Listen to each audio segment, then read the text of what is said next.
میں آ کے اتنا ہمت ہے یہ بولنے کا. آپ پہلے اس ویڈیو کو دیکھیں.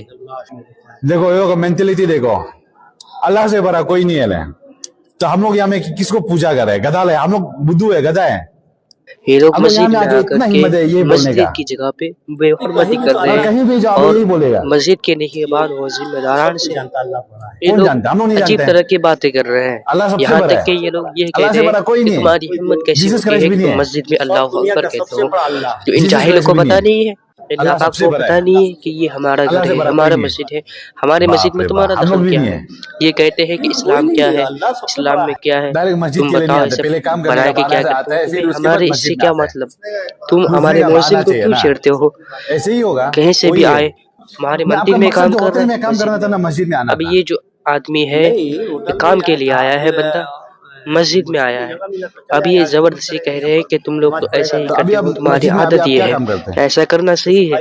یہ لوگ سرکاری ہونے یہ کے کیا بجائے نام ہے بولا آپ کا؟ یہ لوگ لوگوں محمد پر اسلم. محمد دباؤ اسلم یہ ڈالتے ہیں. بہار سے آیا اور ہے, جب یہاں میں مسجد کا کام آپ کر رہا ہے. لوگ ابھی یہ مسلمان بتائے ہونے کہ کی واسطے کیا سے بولے, خدا لا کے الہ ذریعے الا اللہ اس پوری ویڈیو کو محمد دیکھیں رسول کہ یہ لوگ اللہ. کس طرح مسجد میں آ کر کے بے محمد حرمتی رسول کر اللہ. رہے ہیں. اللہ سے کوئی بڑا نہیں ہے بولے, اور اللہ کو چھوڑ کے اور کسی کو ماننے لائق بھی اس نہیں کے ہے نا. بعد آپ اس آنٹی کو دیکھیں تو کہ یہاں میں جنہیں خود جتنا جو اپنے آپ دھرم کے کرسچن بارے میں مان رہے پتا ہیں, آپ نہیں ہے ہندو مان کہ رہے ہیں, ہم انہیں لوگ دھرم میں کیا دونی مان رہے سکھایا ہیں, گیا ہے کہ سب تم کا مار پیٹ نہ کرو, بھگوان دوسروں کے ماننے ساتھ لائق نہیں اچھے ہے سے بولے. رہو, ہاں, پڑوسیوں کا خیال کرو.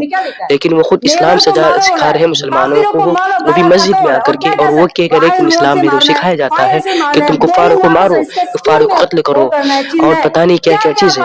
تمہیں بتا دوں, ہاں قرآن میں ہے کہ تم مارو, سزا دو, لیکن جب تب کہ وہ ظلم کرے تمہارے اوپر ادھر سے, یہ نہیں لکھا کہ ہوا ہے نا. تم پہلے سے ان پر مارو قتل کرو.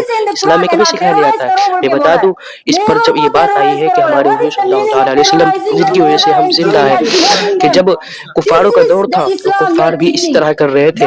انہوں نے اللہ کے رسول کے چاچا کے خاندان اور ان کے دیگر چھوٹے چھوٹے بچے ننھے منھے کو انہوں نے قتل کر دیا تھا, ان پر ظلم کیا تھا, کیونکہ اس وقت ان کا دور تھا. لیکن جب حضور صلی اللہ تعالیٰ علیہ وسلم ان پر غالب آ گئے, انہیں قید کر دیا, تو تب کفار سوچنے لگے کہ ہم پر ظلم ہوگا, ہم پر چن چن کے بدلہ لیا جائے گا, ہم کو مارا جائے گا.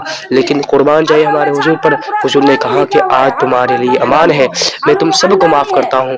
آپ سوچیں, یہ محبت تھی, اور اس کی وجہ سے جتنے بھی لوگ تھے سب مسلمان ہو گئے. تو یہ ہے اسلام کی خوبصورتی, جس کو یہ بری طریقے سے بیان کر رہی ہے, اور یہ اس کا نظریہ ہے. آپ سوچیں, کیا قرآن میں کہیں پہ یہ آیا ہے کہ تم کسی بھی انسان کو مار دو؟ یہاں تک کہ کفار یا دوسروں کے لیے بھی کہا گیا ہے کہ تم اچھے سے پیش آؤ. لیکن جب بات اسلام پہ آ جائے تو تم ان کے خلاف ہو جاؤ, چاہے جہاد ہی کیوں نہ کرنا پڑے. اس لیے ہم اسلام میں گستاخی کبھی برداشت نہیں کر سکتے. لیکن میں پوچھنا چاہتا ہوں ہندو مذہب سے کہ